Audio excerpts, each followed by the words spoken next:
And welcome to Serena Speaks. My name is Serena and I speak a lot, especially about pharmacy related topics, particularly for those of you who are undergoing the MPharm degree, if you're a trainee pharmacist, or even those of you who are curious to know more about medicines. So this video is part of a 4-part series where I take you through different supervised learning events.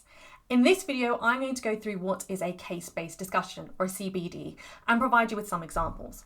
Now, when you hear the acronym CBD, you might be thinking of something else, but in the context of this video, I mean case-based discussion. And in pharmacy, it's used as a structured assessment and educational tool, used to evaluate and reflect on an individual's clinical decision-making, patient care, and professional reasoning.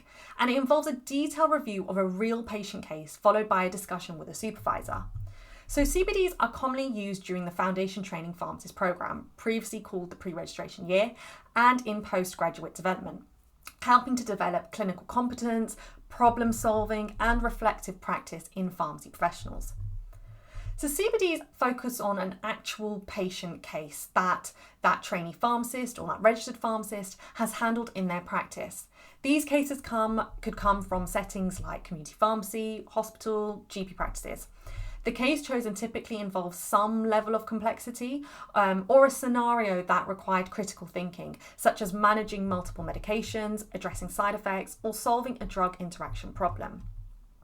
There are many examples of when to include CBD.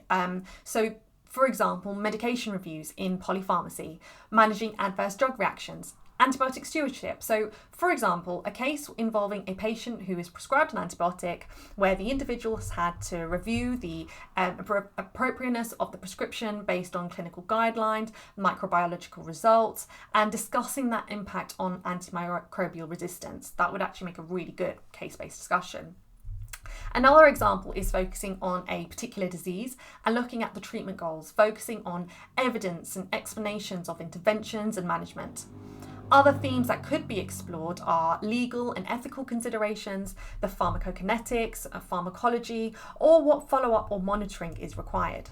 So a case-based discussion is a powerful tool for assessing and improving that pharmacy professional's ability to manage patient cases, apply their clinical knowledge, and make informed decisions.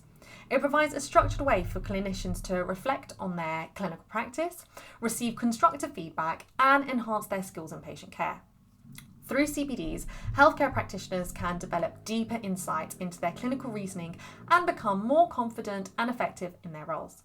I hope this video has provided you with a bit more knowledge on CBDs. Please do check out my other videos. I have videos on every chapter of the BNF, various clinical topics, over-the-counter medicines. There's a few calculation videos sprinkled in there too, videos on advice such as career advice.